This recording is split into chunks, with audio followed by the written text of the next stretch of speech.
when you need anybody else to understand it in order for you to feel good, you're in trouble. So what we're saying is, so let's say you're standing as an individual and you're watching the news of the world and you're seeing all these things that you don't want to be the case. And let's say that you're not even taking sides with who's right and who's wrong. You just see it as a big mess and a lot of people suffering, and you would like it to be different than that. You want different conditions. So you've launched all these rockets of desire and all these rockets of desire, but you, like almost everybody else, you don't even come close to being a vibrational match to what you've asked Source for, even though Source has the ability to yield it all to you. You don't even come close to it because you've got your eye so much on the condition. You're taking score so much. You're aware of it not working out. You hold yourself in vibrational accord with the problems. And so even though you and billions of others for generations longer than we can even speak about have created a vortex of well-being that is available to anyone who allows themselves to be a vibrational match to it. So you finally realize that you can't change those conditions. You can't even get the ear of the United Nations. You can't even get a senator of the United States of America to answer your letter. You can't even get a hearing in the White House. You can't even get anybody who has the ability to do anything. Esther was in a meeting room last week, and she could not even get high enough in the authority of the meeting room to make them understand that she could get 474 people in this room. In other words, they said, no, this room won't hold 474 people. And Esther said, the sign on the wall says that it will.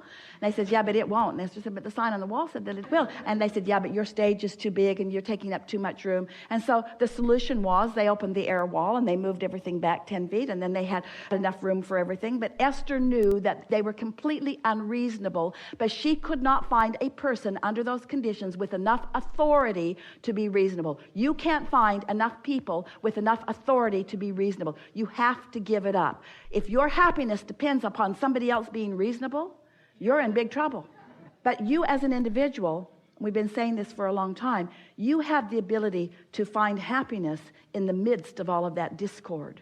And when you are someone who is willing to find happiness in the midst of all of that discord, then maybe others will follow suit.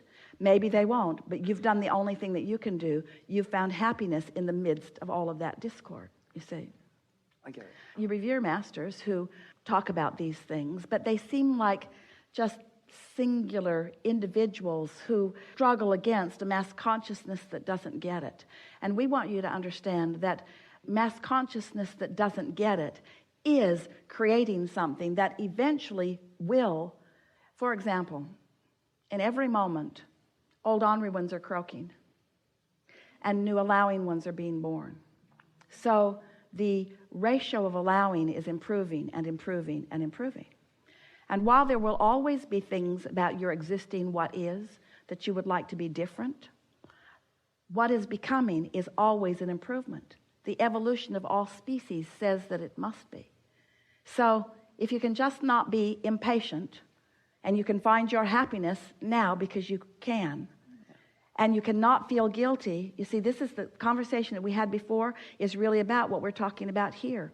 What right do you have to be happy in a world that is full of turmoil? And we say, if you need the world to not be full of turmoil before you can be happy, you're not ever going to be happy, because this is a absolute given intention from non-physical. You intended to come in your differences for the expansion of the whole. None of you said, I will be born into physical, but before I get there, clean it all up. Get it all worked out. And then I will go and I will observe a peaceful world. That's not what you said. You said, I will move into this world of variety, and I will come to my own personal preferences, and I will align with my preferences, and I will live happily ever after. And the preferences perceived, received by others will not be the basis by which I allow my alignment. Are you hearing us? We think most of you do not understand it. We think that it is a notion that you are not yet living. It is a notion that you want to live, but it is not a notion that you are living. Because you're still upset that your brother or sister feels left out, and you're still upset about this and that. In other words, most people are far from that. But it's so easy to accomplish it once you care about how you feel. So much has happened. We're in such a good place. Let's not mess it up. Let's take the momentum that we've already established and let's hold that place of knowing that all is well and acknowledge that you are an extension of source energy and you are here with great purpose, and that purpose is joyful beingness. That purpose is discovering a way to let the natural resources of well-being flow to you through the details of your preferences. Did you hear that? The resources of well-being flow to you through the details of your important preferences. You've been sifting and living and identifying your important preferences, and not one of your preferences has gone unnoticed or untended to. Who you are and what you want in detail beyond our ability to find verbal description exists in your vortex, in your vibrational reality. And now it's your work to create somehow, you're going to have to figure it out, a vibrational atmosphere, a mood. You are the creator of the mood that allows you the realization of the unfolding of all of these preferences. And you've put enough there to keep yourselves happily discovering for 20 or 30 lifetimes. It's such an abundance of magnificent detail that you have defined and that you still continue to define. If you can stop comparing yourself to others and no longer feel a need to defend your position or to justify it or to rationalize it, to be righter than this person. The other day, someone delivered the most beautiful bouquet of flowers to Esther at her new house. And someone was there with her when they came.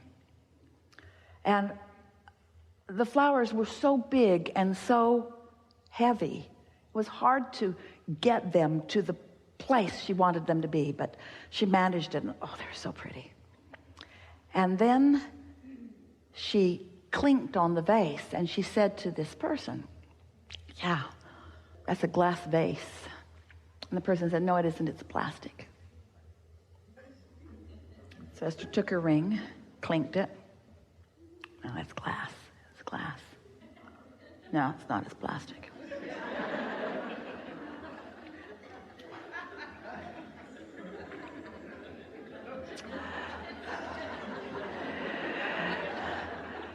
Never mind the most beautiful bouquet of flowers in the world.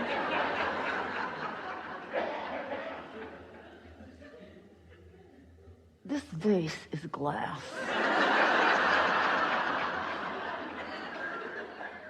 No, it isn't. It's plastic. And Esther used all of her restraint to just not drop it on the floor. Because it felt really important that this person understand the rightness of Esther's assumption. It is glass, but so what? So what? Does it really matter? Apparently so. Does it matter? Your life has brought you to assumptions. Your life has brought you to policies. Your life has brought you to decisions. And you want to defend them, and we want to ask you why. Why do you need to defend your positions when there's only one truth that you need to remember, and that is you are blessed beyond verbal description, and source energy is flowing to you constantly, and everything that you have ever wanted is available to you. All you got to do is love yourself enough to stop arguing for your limitations, to stop justifying and defending and rationalizing. You got to give up the idea of earning it and accept that it exists, you see. Because in the belief of your unworthiness, there is effort that you are applying that is blocking the stream of well-being that is around you at all times. And that is why you don't feel good. It's why you have negative emotion. It's why you have a headache. It's why you get sick. It's why life isn't fun. You got to look for joy where it is, where it's easy to find, and then watch what happens next. We want to say to you that you are loved. But more than that, we want you to hear it and know it when you hear it. We want to say to you that you are loved in the purest form, but words don't teach. You have to let the universe show you how loved you are. But the tricky thing about that is you won't let the universe show you how loved you are when you don't feel loved.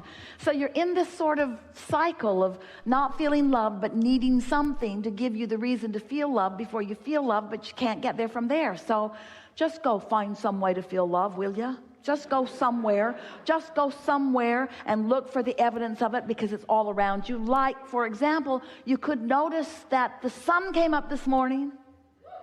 Now, you want to say, oh, that wasn't for me. Oh, yes, it was. Oh, yes, it was.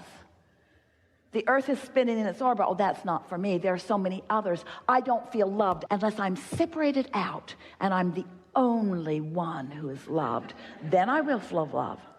I'll find a lover who will just love me, who will give me undivided attention. You see what we're getting at?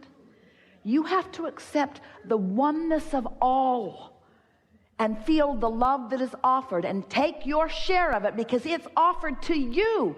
It's not offered around you. It's not offered with you being exception of it. It's offered to you constantly, steadily, all the time, no exceptions. Get out there and find the evidence of it and let the momentum of that increase until the well-being of your life is evidenced to you in every possible way. There is great, and when we say great, you have no idea how great we mean by great love here for you. And for now, we are complete. We've enjoyed this interaction more than words can explain.